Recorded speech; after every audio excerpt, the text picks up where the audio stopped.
Are you struggling to make your first 100K or next? Are you pretending you're successful but barely getting by? Are you tired of comparing yourself to millionaires and billionaires who make it look so easy?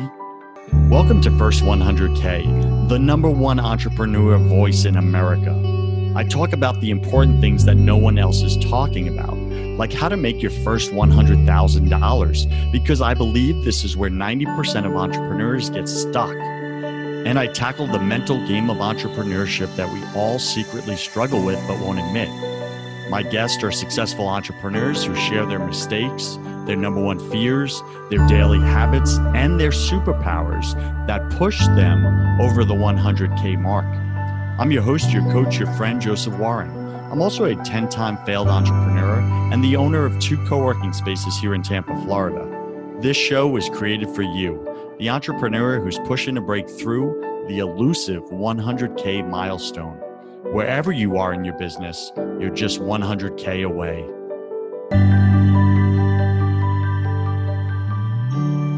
Today, my featured guest is Taylor Barnes. You may remember him from episode 292, Startup Nation. The title of that show is How to Get Rich Without Grinding Your Life Away. If you have not listened to that, go listen to that, would you? Because some of you are buying into all the hype out there that you need to hustle and grind at the cost of your family, your spouse, your kids, your faith. And that's going to leave you rich, divorced, and miserable. You don't want to go down that path. I see it so many times. Okay. So go check out that episode. That's episode 292 with Taylor Barnes. So he's back on the show today and he's discussing his sales machine. And this is a new program that he's put out there to the world. It's actually coming out very soon. So the show will go live as his product and program goes live. For that launch. So it'll be very timely. So it's called the Sales Machine and 9 simple steps for sales managers. So if that applies to you, listen up to this show because I'm just going to walk through his 9 steps with you.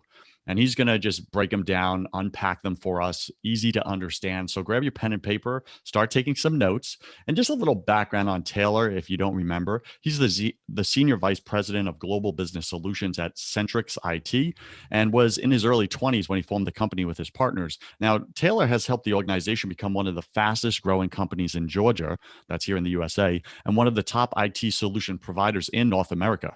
He is known amongst the global IT community for his gregarious personality, which you'll hear today, and the indomitable nature of his positive attitude. You'll also see that today. He's an eternal student, and he commits himself deeply to personal development, as do I. He describes his personal mission as to use his knowledge and experience to help others realize their personal and professional potential. So if you're a sales manager, if you're a sales person, listen up, take notes. He's going to break down his 9 simple steps for you on how to sell like a machine.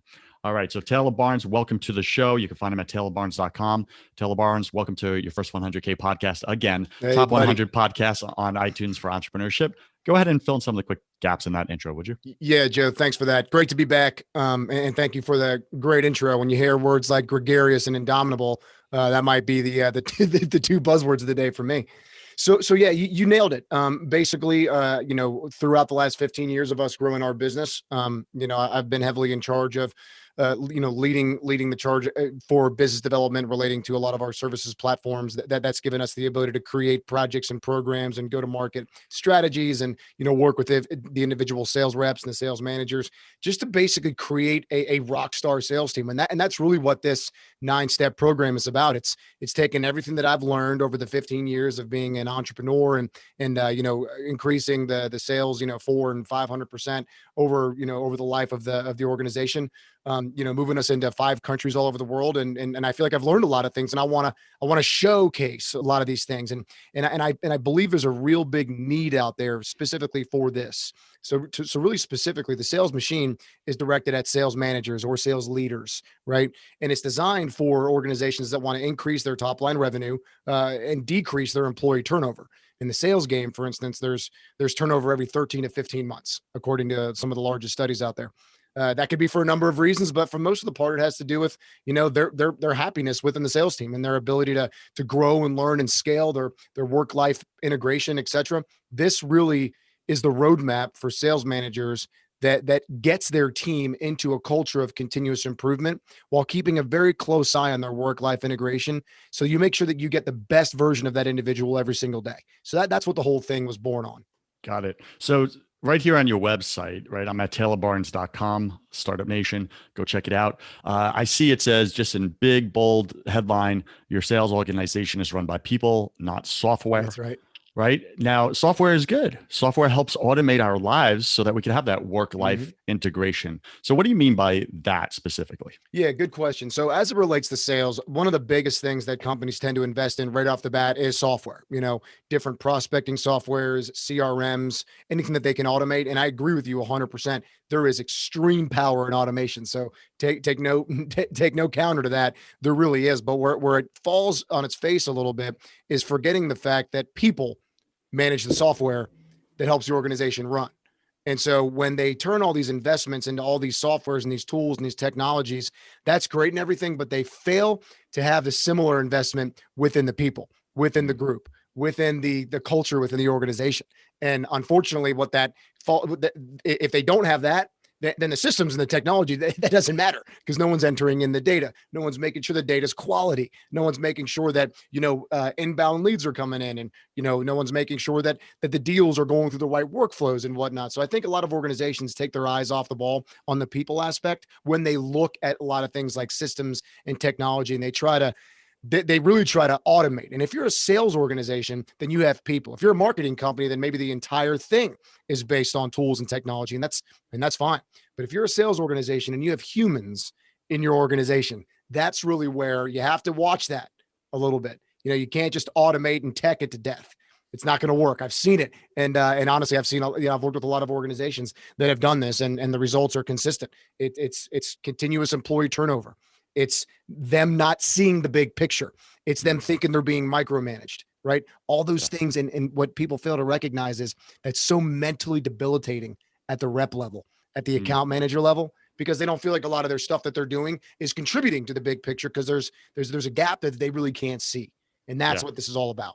That's a huge point you're making right there. And as you're saying it, it's reminding me, and I'm going to do a quick shout out for one of my coaching clients, Okay. Brian Dixon, who just published an amazing book called Start With Your People. And that's exactly what it's all about, is really recognizing what your team needs in order to thrive. Like individually, what do they need? And then when they come together collectively, what makes them thrive? And it's exactly what you're talking about right now. Yep. And software cannot replace our people. So a little quick shout out, go buy that book. It's a fantastic read, Start With Your People by Brian Dixon. So Taylor, I see you got clients like our mutual friend here, Hank McClarty. He's the founder and CEO of Gratis Capital. He was on my show previously. I believe he's doing 7, 8, 9 figures. I don't even know where he's at. He's just blowing it out of the water over there. Now, he's one of your clients. What did you specifically help him do? How did your sales machine help his company? So just give us a quick before and after story, and then let's get right into your 9 steps, okay? Yeah, methodology and roadmap. It all begins with obviously an assessment, where you're at today and where you want to go. And so typically speaking, you'll walk into an organization and you'll figure out where the synergies are between the manager and the rep. You might look at the top line revenue. It's obviously the reason why organizations buy into this thing, because they want their sales to go up naturally. Now but what's good about that is that's a complement of the things that we talk about today. Top line revenue increases because employees are happy and they're synergized and they're ready to come to work every day with their best possible selves, right? So what we did is we went in there and we learned about what works and what doesn't at the rep to manager level. Right. And once we had those things dialed in, we learned that there are some folks that are very happy and there are some folks that are kind of happy and some folks that aren't happy whatsoever. And some of those folks, not necessarily in Hank's organization, but in many organizations, some of the better producers might be the ones that aren't very happy or very aligned. And that just might be a product of how good they are at their job or how good their relationships are, but they don't really dig the organization that they're working for or dig the manager that they're working for. Well, that's a horrible situation for the organization to be in because they're going to lose a top producer. It's only a matter of time. They're going to go work for the competitor or whatever, or sit in the sidelines for 2 years and then go work for the competitor. Right. So that's where it all starts. And once we learned about that, we dialed into every single manager and we took them through these 9 steps, which in the form of a workshop. Took a couple of days. This isn't something that is long and drawn out. It takes a few days of very intense, good, hard focused work Or, folks, we got the digital curriculum coming out a little bit later, which was fast tracked due to things like COVID-19, as you can imagine. But that's what we did. And that's what we went through. And I'm not going to say as a result of this happened, but they have been kicking total butt in that industry. I mean, as you know, they're experiencing 2x, 3x, 4x growth every single day. The organization is amongst Atlanta's top workplaces every single year. And that's voted on by the employees, right? That's a tremendous KPI for an organization. If the employees vote you and you make it into the top 100, well, you've got some good things going with your folks. And that's what this is all about. So, Startup Nation, I wanted to set the stage for you to really pay attention, because, like Taylor just shared, there's Hank McClarty, and his company is just 1xing, 2xing, 3xing daily, using this 9-step process. So it's a proven process. It works. It's come through trial and error with Taylor and his team, with these real clients getting real results. If you want these kind of results in your sales organization, here we go. Step 1 in the sales machine. Walk us through it, Taylor. What do you got? Sure thing. So problem discovery is step number 1. And this really comes down to the individual manager understanding that he can't learn anything, or she can't learn anything that they think they already know, right? So I walk into a lot of situations where the managers are like, nope, I got this. I've got my way. I understand my way. That's my way or the highway. I'm doing it this way. It's what we call the steamroller manager type, right? It doesn't matter really all the, the ins and outs of how the organization is run from a sales point of view. It's all about the top line revenue, and whatever's standing in their way gets bulldozed, gets steamrolled on, right? So problem discovery, we typically try to lean in and say, are you ready for this? Are you ready to learn more? Do you have enough humility? Are you able to check your ego?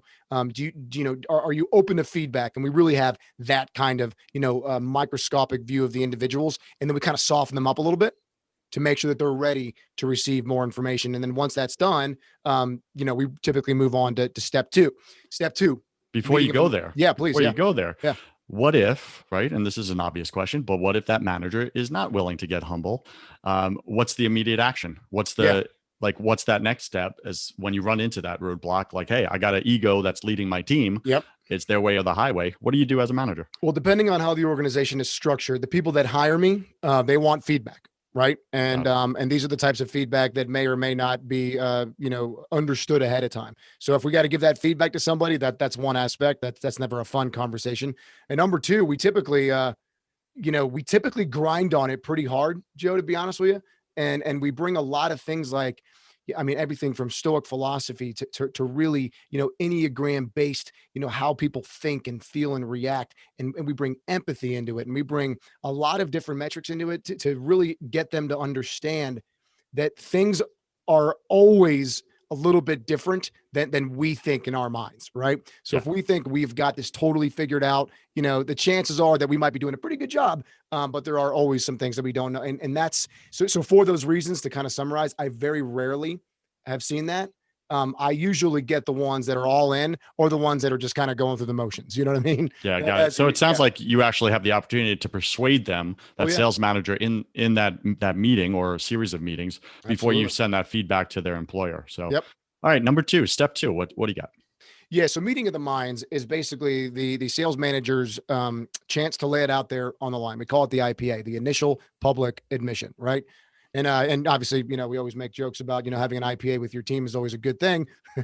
But in this case, it is an initial public admission. And it basically gives the sales manager the ability to say, guys and girls, here I am. I'm laying it all out there for you. I am committing to you that my authority over you as a manager is not as important to my responsibility to you as a leader. And once you really make sure that they see that and feel that and hear that you are acting and you are laying it all out there to say, I'm ready, I'm here for you, it's time to go. And that might seem like a pretty okay step, but I will tell you, the reps are not expecting that. They never expect that. When that happens, they go, wow, okay, this guy or girl means business. They're really, if they're going to say it to me and drop their ego and lower their, and gain some humility and let me just, they really feel that teamwork. The synergy starts building up. And that's really great. So that's for the most part is the meeting the minds, how to communicate it, what to say, what to let them know is coming in this regard, giving yourself the chance to be vulnerable and open up to your team for things like feedback immediately right out of the gates, things that they like and don't like. That's really what the meeting the minds about, is to get the team ready for a change that starts at the top. Got it. All right. Take us through step 3, immediate impact plan. Yep. And I know it's going to blow your mind, but it's a plan that has an immediate impact. Just kidding. But that is what it is, right? So really what you do in that regard is you start leaning into them at the personal level. So let me give you an example. At our organization, we have we send loads and loads of field technicians out there all over the world to do things like maintenance, break fix activities, projects for IT related stuff. Right now, at our organization, we employ loads and loads of former military vets. Right, and if you know anything about the current state of veteran affairs, yeah, they aren't really treated very well, unfortunately. There's a lot of bad numbers out there. Daily suicide rates are very high. Because they can't acclimate back to work and whatever it is. And so you can imagine that these group of former militaries, they would do anything for their brothers and sisters in arms to help. It is basically the way that I can say it. So we created a campaign, a plan, an impact plan that said, let's go find hundreds of technicians out there all over the world. Let's throw the net out there. Let's cast the net. Let's catch them. And then let's bring them in. We'll vet them specifically for their skill set, their professionalism, their technology abilities, their language, all the things that go into making a project go really well. And then we'll campaign specifically for those individuals, getting them back to work. Now, what's great about that impact plan is now that the sales team knows when they sell, they are getting our military heroes back to work. So that kind of personal, professional plan that comes together that has a really, really big immediate impact. For our organization, for instance, we saw a spike when that happened in revenue. And we're talking, tens of millions of dollars a month. A spike is a big number.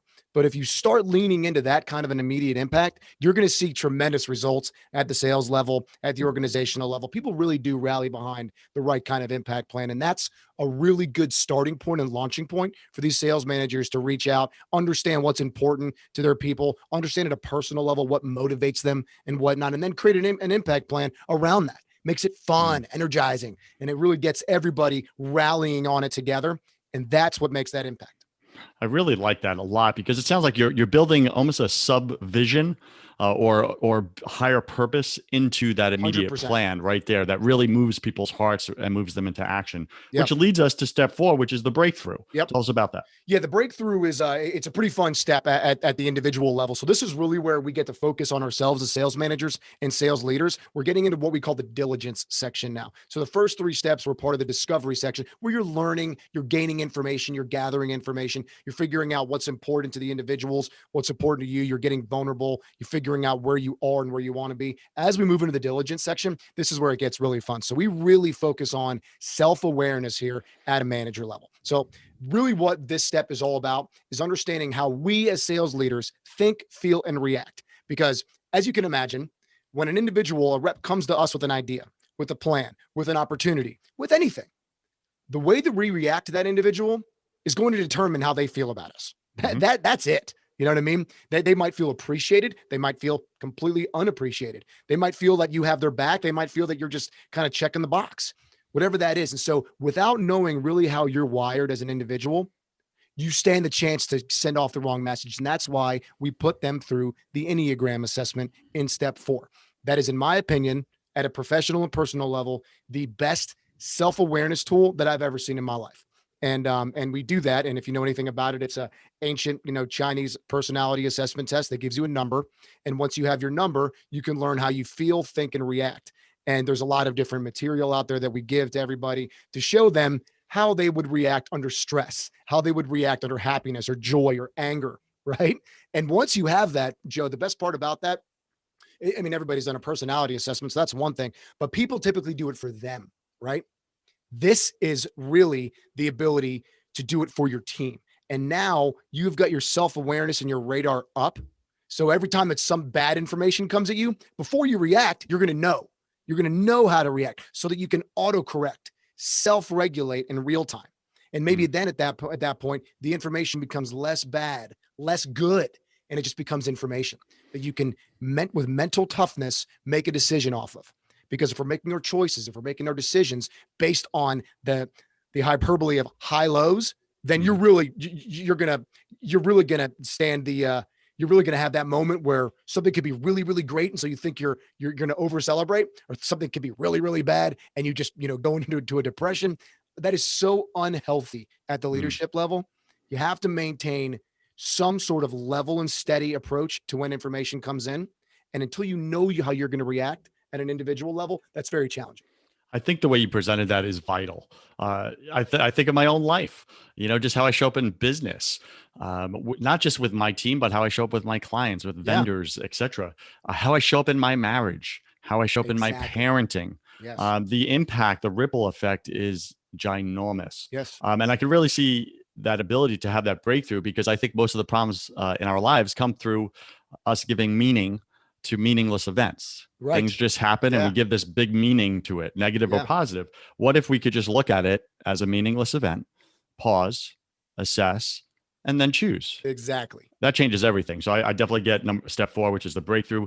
That leads us to step 5, laser focus. Tell us Yeah. more about that. Yeah, so let me tell you about a vendor, a story of the vendor in India that sold the world's best apples. Okay, so he sold the world's best apples. People would come from all over the place to get his apples because they were the absolute best, right? And one of his highest paying customers that used to buy all the apples said to him one day, "You know what?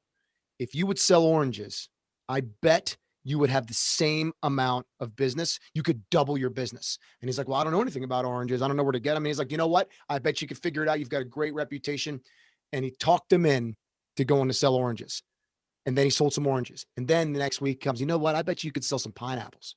And then he got into pineapples. And all of a sudden, everything started to mush together. Supply got messed up. The customer stopped coming a little bit because it wasn't specialized anymore. And he went from the world's best apple stand into a regular fruit stand.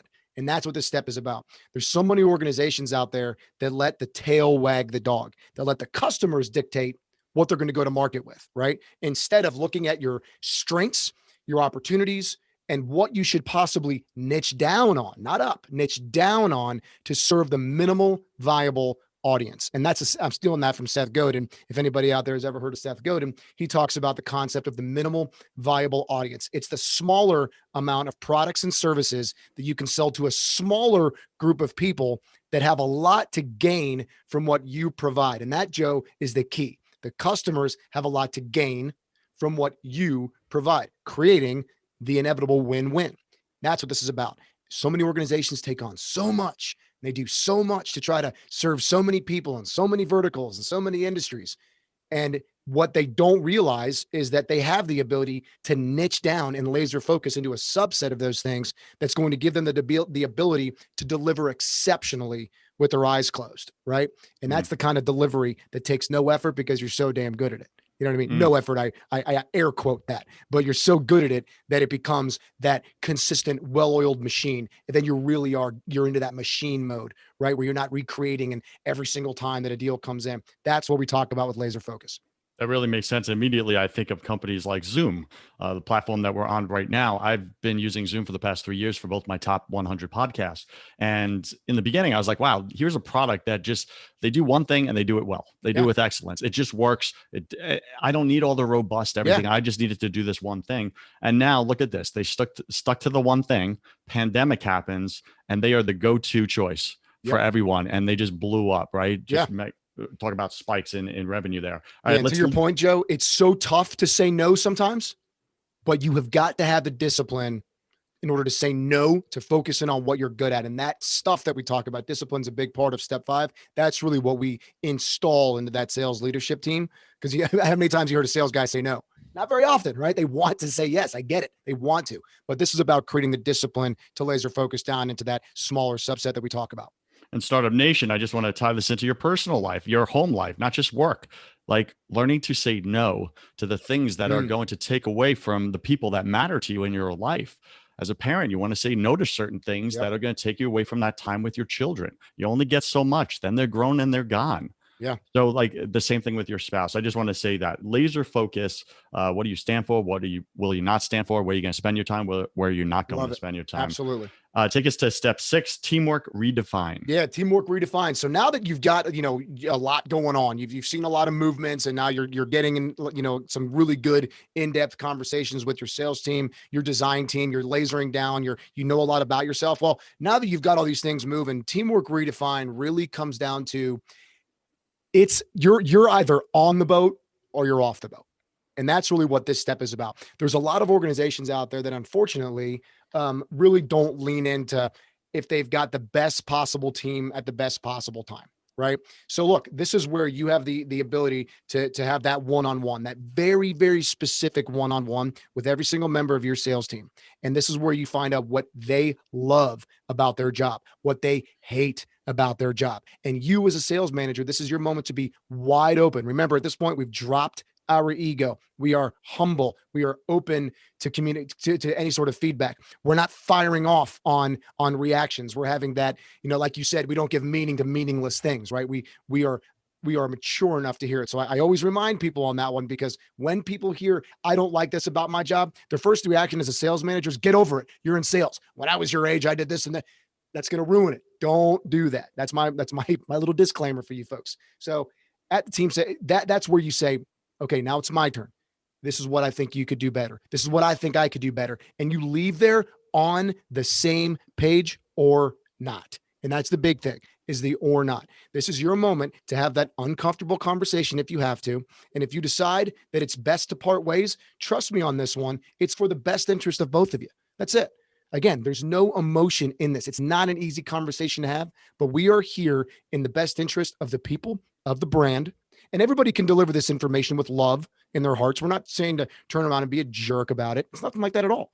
But you do have to be able to have those uncomfortable conversations and those really intimate one-on-one moments to figure out if you've got the right team that's rowing the same boat to the same direction, no matter what. Because if there's one weak link in that team that has the ability to really pull things down, the gossiper, the energy vampire, the one that thinks that we shouldn't be doing this direction, we should be doing that direction, those are the ones that end up having a really big problem in the clubhouse. You know what I mean? And that's what this step is all about. So this step 6, the way I'm hearing it, is really deciding. This is the moment of truth to build your championship team. And anyone who doesn't want to be a champion, well, they're voting themselves off the team. That's right. You're not actually firing them. You're saying, here's where we're going. Are you on board? Yes or no? Yeah. If you're not, hey, you just fired yourself.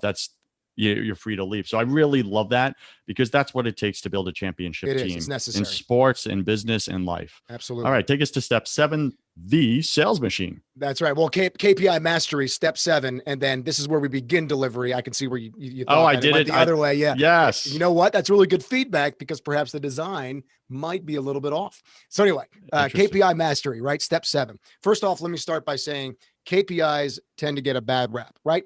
Because every time that a sales manager says we need to work on KPIs, what typically happens if you come up with a couple of really vague, overwhelming goals and achievements, and then the next week they change, and the next week they change, and the next week they change. So you'd have no consistency. So when I talk about KPI mastery, I want everybody to dial into this, because this is massively important. At this point, you are getting into how you're going to market together. You've established that rock star sales team. You've niched down. You're eliminating the noise. You understand yourself. You understand what you used to be and what you want to be. Now you're getting into the actual delivery part of this. So the KPI mastery is a required either week or biweekly, whatever it is for you, on a small list of accomplishables, deliverables, plans, tasks, whatever you want to call them, that you're going to consistently measure week after week. And I'm just going to use a very general example here. If you are a rookie salesperson and you are an outbound lead generator, this is where you would talk about the amount of calls, emails, LinkedIn messages, whatever it is. If you are an account manager, maybe this is more meetings. Maybe this is more, events, whatever it is. And if you're in the sales leader, maybe this is more conferences, more chance to speak, more chance to get out there and really, evangelize your organization. Whatever the plan is, people have got to come up with a small list of them, measure them weekly, measure them bi-weekly.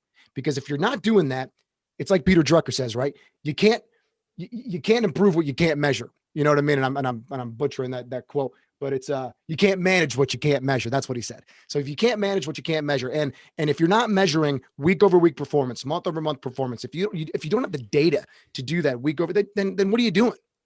You're creating a life business. Then you're not creating a career. You're creating a daily something to do that trades time for money. Right. This is how you scale. This is how you're going to figure out what works in your business and what does not. But without having that consistent approach to looking at the same, what people call boring agenda every other week, well, this is where Kobe was so incredible, right? And guys like LeBron are so incredible. They go in and they take 100, 1, 2, 3, and they just keep going. That's what this is about. And when they bring it into game time, what happens, right? They've got it because they've measured it week after week after week. They know what they need to work on. They know what works and what doesn't work, and they bring it into game time, and it's awesome. Again, it doesn't have the sexiest appeal on paper, but it is massively important to your consistency, to your scale, to learn what works and what doesn't. And that's what you have to establish in step 7, KPI mastery. Got it. That makes a ton of sense. So the recording got cut there just for a second. So Taylor was talking about these top superstar basketball players. They show up every day, day after day, and they take the shot over and over again. Hundreds and hundreds of shots. That's what makes them champions. That's their KPI. What are your KPIs that you need to master day in, day out? All right, take us to step 8. We're almost there, Startup Nation. Step 8. What do you got? Yeah, routine maintenance. So step 8 is really important because of the old burnout, right? And it talks about, Stephen Covey talks about this as the guy that walks up into the man in the woods that's sitting there and he's just hacking away at the tree, right? Over and over again, just hacking away. And the man walks up and says, "Hey, what are you doing?" And he goes, "Well, I'm cutting down this tree. Can't you see?" And he's like, "Yeah, I can see. It looks like you've been doing this you look exhausted. How long you been at it?" And he's like, 5 or 6 hours. I am exhausted. And he goes, "Well, I'll tell you, if you just took a minute and went and sharpened the axe, I bet you that would go a lot quicker." And the guy says, "I don't have time to sharpen the axe. I'm too busy cutting down this tree."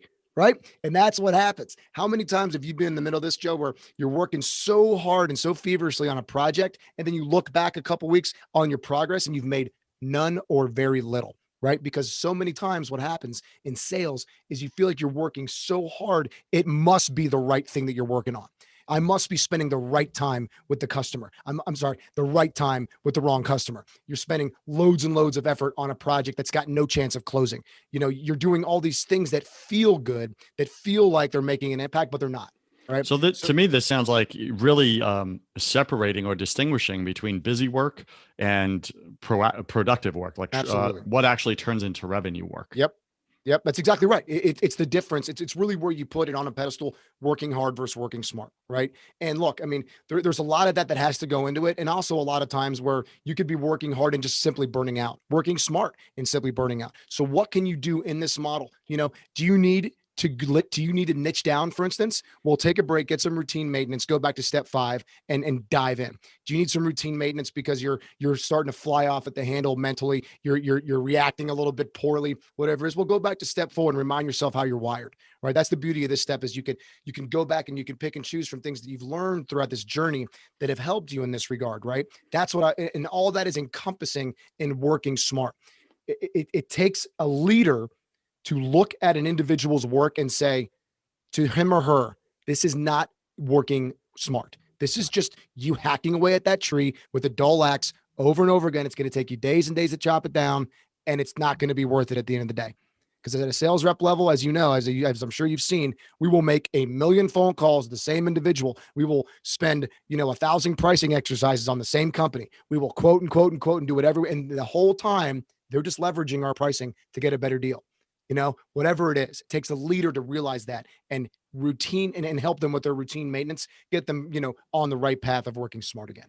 So step 8, I really hear is stepping back and assessing what's working, what's not working, and then diving into the what's not working, right? And taking action on what needs to happen. Exactly right.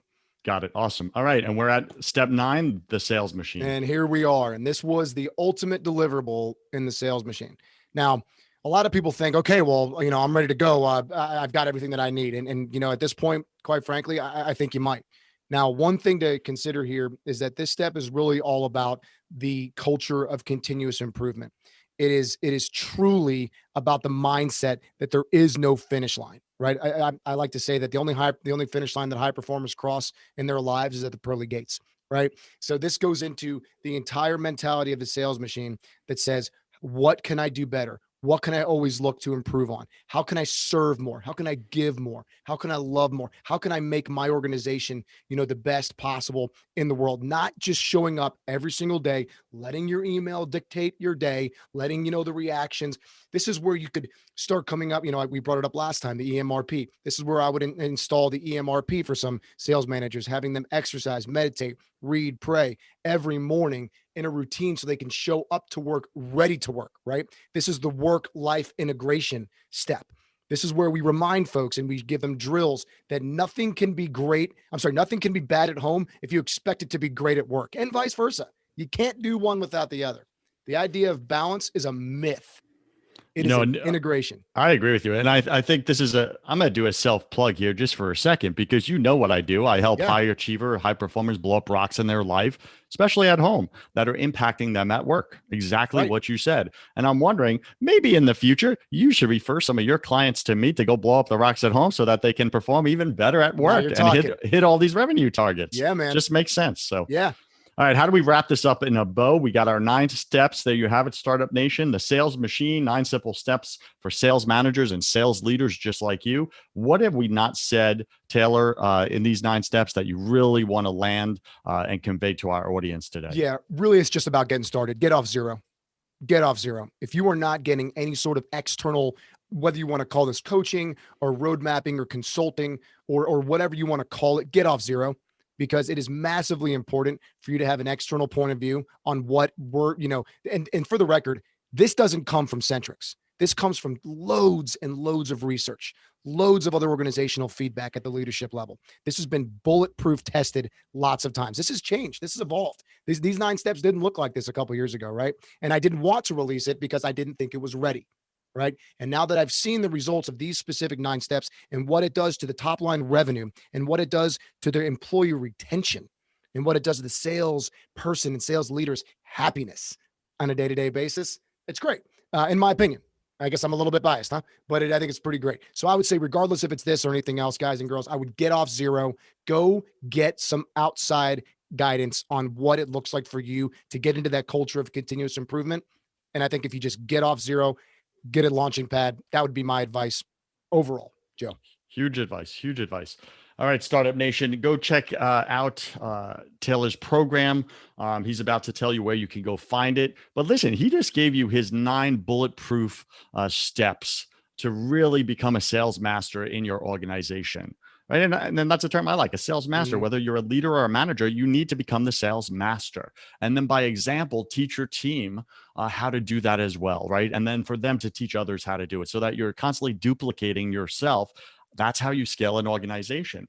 So Taylor, where does Startup Nation go? Where does anyone listening to this recording, where did they go and get your 9 steps? Yeah, thank you. So first off, it's www.taylorbarnes.com. If you go there, you can scroll down and you can get all the resources that you'd like. There's plenty of free stuff on there. There's a resource tab in the top. That'll get you your free EMRP worksheet. And what I would really recommend doing for everybody here, go take the free manager assessment. That'll tell you a thing or two about yourself. It gives you a list of 5 or 6 questions on what you would do in a sales situation like this. And once you do that, it lets you know what kind of a manager you are. And it gives you some kind of really immediate action items that you can go and run with and you can do by yourself without me. But for any of those that really want to get into the real work of this, it's a few days. Think of it like that kind of investment. We're not talking weeks and weeks and weeks. I don't believe in a lot of that. We all got to get back to work. This is an injection shot. And that's what we're doing. We're providing an injection shot to your organization. So taylorbarnes.com, book a workshop in person. We will launch the digital curriculum in a month or so. So be in the tune for that. By the time that this is airing, Joe, to your point, I imagine it will be available. And that will be under the resource tab right there on the main page. Thank you very much for asking, Joe. I appreciate that. Absolutely. Now, which is better? How does someone who goes to your page, how do they know which is better? Do they get the curriculum or do they book the workshop with you? Yeah, How do they know which? Great question. I mean, there is nothing more powerful than doing this in person. We've seen it both ways. But, granted, we don't want to hinder the folks that have got, an entirely remote workforce these days. Right. So in that regard, that's why we escalated the time frame for the digital curriculum is due to things like the pandemic and whatnot. So I would say that even if you do it remotely via the digital workshop, please do this in groups. Please do this in groups. It is so important to hear your feedback and then hear your peers' feedback and their peers' feedback to understand what you would do in these situations. Because at the end of this, it's not just a workshop and go. You've got real action items. You've got worksheets. You've got discussion points. You've got real examples. You've got applications. So all these things that you can do together really open your eyes and you think, oh man, I never thought about how that person handles this situation. I never thought, and you end up learning a ton from each other because things like the sales machine unlock those ideas that ultimately get put into words. And then all of a sudden your peer-to-peers are really getting, some pretty good, robust application. So that's what I'd recommend. In person's obviously best in my opinion, and most people's opinion due to the feedback. Obviously check the references online. I think those would speak for itself, hopefully. And then again, if you do the digital curriculum, Joe, I would say to everybody in Startup Nation, I think it's well worth it. You're going to get a similar amount of content. I would just do it in groups, Teams, Zoom, whatever you have, and make sure you do that in groups to make the most of it. Taylor Barnes, thank you for spending time with us. Startup Nation, I hope you're as inspired as I am just through going through these 9 simple steps for sales managers. I know my next action right now offline is actually going to refer one of my clients to Taylor, who has a very large organization and is running into these exact issues at work to the point where he dreads going into work every day to his own business. For this exact reason. And his sales manager at the top is a problematic personality, right? So I could see him hiring you, Taylor, for a workshop. And I'm actually going to be a persuasive voice in that with my own client because I want to see him win big. Well, and I believe you're the guy that can help him do that. So thank you for being on your first 100K. I wish you God's love, peace, and joy in your life, sir. Have you tried absolutely everything and nothing has worked? Have you tried therapy? Have you tried coaching? Have you tried counseling, Christian counseling? Nothing's worked for you, for your spouse. You just want better communication. When you wake up, do you feel like you want to crawl under a rock in the morning time? Is your brain so scattered and foggy at this point that you're not following through with things? You're not keeping your word in the matter. You're letting people down, maybe your own spouse or kids. Do you have way too much on your plate and you're getting more and more frustrated, which is turning into anger? Are you battling addictions right now? Are you an amped up or frantic person with a lot of anxiety and you're off and on of bipolar and depression medicines?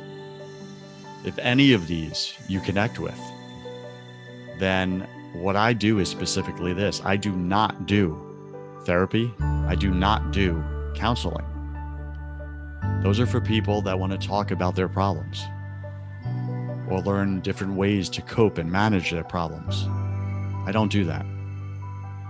Reach out to me if you want to get rid of your problems permanently. Like be done with the addiction. Be done with the medications. Be done with the escaping your life because you just feel so powerless in it. If you want those results and you want peace, it's what we all want. We're all chasing it. We had it as kids. We lost it. Life beat the crap out of us. If you want peace, that's what I sell. It's God's peace. So you can find that at josephwarren.net. You could schedule a call with me, complimentary. I'll contribute 30 minutes of my time into your life. We'll get clear on what you actually want. Then we'll see if we want to work together. And that's me interviewing you to see if you're ready. Are you ready to do what it takes? Some people try to come to me, but they're not ready to be coachable. They're not ready to get rid of the problems. Again, if you don't want to talk about your problems anymore and you've tried everything and nothing has worked and you want to permanently get rid of them, go to josephwarren.net and let's see if I'm your guy.